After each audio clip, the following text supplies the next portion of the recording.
Today is Monday and I just shut off the hot water going to the upstairs shower, and what I need to do now is drain the water out, which is I just opened the hot water line here on the sink, and the line that I'm going to be connecting to is that red line there on the left. So I'm going to go upstairs and open up the spigot on the shower. It's probably airlocked right now, so I want to open that up so the rest of the water can drain out. Before I go upstairs, I'm just going to grab the supplies I'm going to need up there. So I'm going to need some PEX pipe. I'm going to need my cutters. These are my fittings, so I keep these in this nice container here. So everything I need is right here. I need to release the PEX pipe that's up there now. That's what this special tool is for. And I'm going to need probably a bunch of fittings. These are the fittings, so that's the elbows. That's mostly what I'm going to need. These are the cold expansion sleeves. And I got to go over there and get my pipe expander out from the wall there and just get everything ready and queued up, and then go upstairs and start pulling pipe out. So this is the cold expansion tool. For those of you who haven't seen it, there it is right there. So it's cordless, so it's real handy to use. It's got that little hook there in case I want to hang it on my belt. But the way it works is you pull the trigger,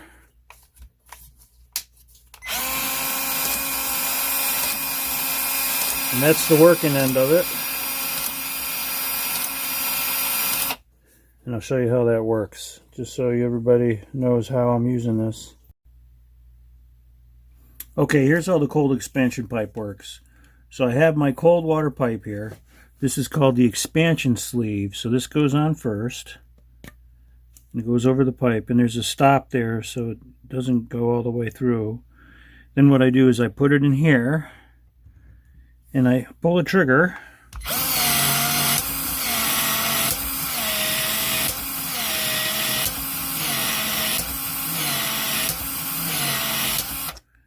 And then once that's expanded, I just take my fitting and I just put it in.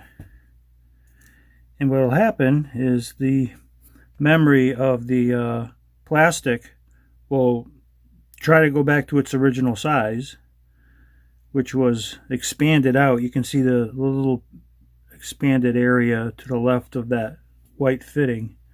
So what it does is it just tries to go back to its original size, and it compresses around the fitting. And if you look at the other end, there's these little barbs that kind of keeps it from pulling off and giving it a seal. So these are very, very quick and easy to use. It's just like Tinker Toys. So that's how I put the pipe back together after I get the old one out. So here's what I'm dealing with to replace this hot water pipe. First I have to disconnect this shark bite fitting to get the PEX and the copper apart. Then I got to take this pipe out. It comes this way, goes through the joist. Now it tees out. It used to go out to the sink upstairs, but I've long since capped that and rerun it in PEX. And then it goes up this way, up over this pipe here, and down that way and on up.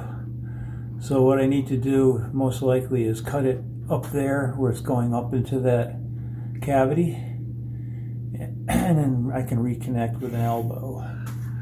So because it's pretty tight in here with this piece of sheetrock in the way, I think I'm going to take the sheetrock out of the way so I can get up there and work some magic, because I have to cut the pipe and prep it for the shark pipe fitting.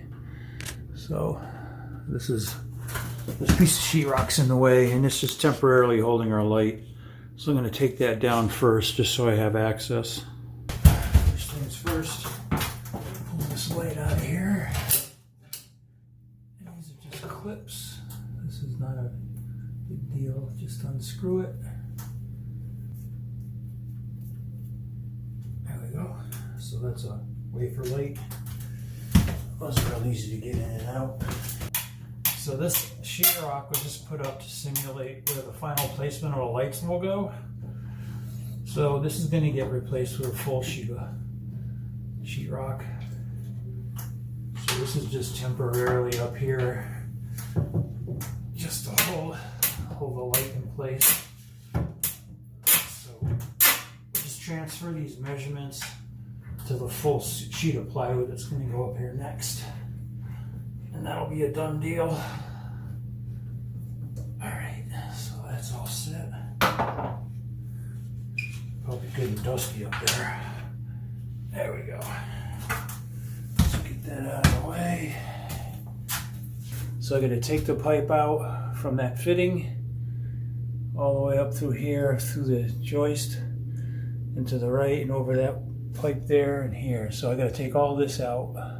So there's a special tool, which is this little doodad here, to release the pecs. So what I need to do is just put it in there like this. And what I do is I just push up and it comes off. The same thing on the one on the top. You just put this little piece of plastic over it like that and just pull down. So these shark bite fittings go on and off real easy. So here's the shark bite fitting, and here's the release mechanism. So what it does is it just pushes in on that this little yellow thing, and it releases the teeth inside of there that grab the pipe. See those little teeth in there? So when you push in on that, it bends the teeth out of the way, and you can just pull it right apart. So this is how you get it. You just push this onto the pipe to engage it, and use this to push it off. So there's this tool here. You get it around the copper pipe, then you close it up and just spin it, and it's spring loaded, so these little cutters cut through the copper. I'll show you how that's used next. So here's a piece of copper I want to remove. So it goes up and it elbows and it comes out over here. So I'm not going to be able to pull that elbow around, so what I'm going to do is take this tool, you put it around it, you close it, so it's around it, and then you just spin this around with your hand, and it has little spring-loaded teeth that cut into the pipe as you spin it round and round. And eventually, with enough turns, it's going to gradually cut through this copper pipe, which is it's a relatively soft material, and then it feels easier and easier as you go, and that's how you know you're almost through. So you grab the other end of the pipe so when it cuts, it doesn't fall. So let me just back this up. I'll switch hands. This can get tiring after a little while. All right, so there we go. It feels like it's on. Oh, there it goes. Okay, so there we go. So that's how you cut the pipes off. There's the piece I just took off. So that literally takes maybe 30 seconds to cut off a pipe. But if you got to use a hacksaw, it takes way longer than that. So what I'm going to do is I'm going to cut this pipe kind of in the same area that I have that cold water pipe. But even though it's close like that, I can bend the pipe out a little bit. So I think I'm going to put some blocking over on this end just to hold it temporarily while I cut it and prep it for the shark bite fitting. This is going to be way easy. So I just block it with that. So I'm going to just spin this pipe until it cuts. So it literally takes 30 seconds to cut through a copper pipe. But with a hacksaw, you'd be there for quite a while longer. So the key is I just want to get this cut and out of the way so I can run the PEX pipe up top there. Alright. I can feel it getting looser. It's almost through. There we go.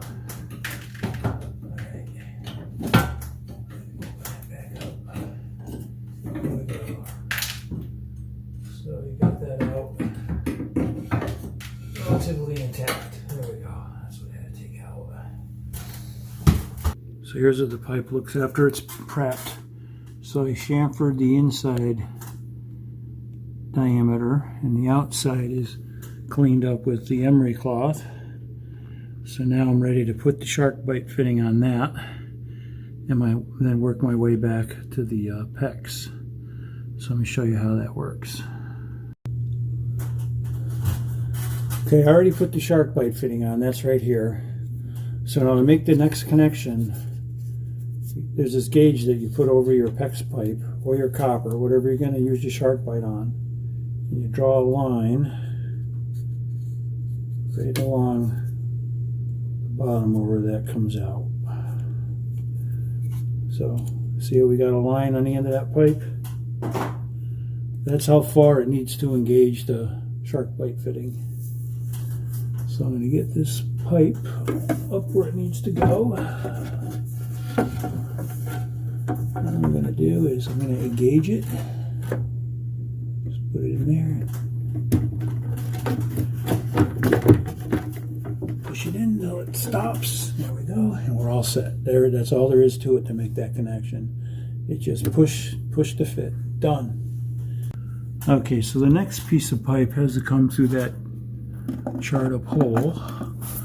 So this is going to come out and it's going to connect with that one right there. Okay, we're all set. I reconnected where the copper used to be, ran it straight up towards that fitting, straight across, through the blocking, down the joist, over the pipe, and back into the copper. So we're about equal distance to the other one. So we're close by. So now what I want to do is button this, put some insulation on these, and then can contemplate running it up and changing out the shower valve. I think I'll vacuum that all out and get a good look, see what I'm up against. So ideally, while I'm here, I might as well change that too.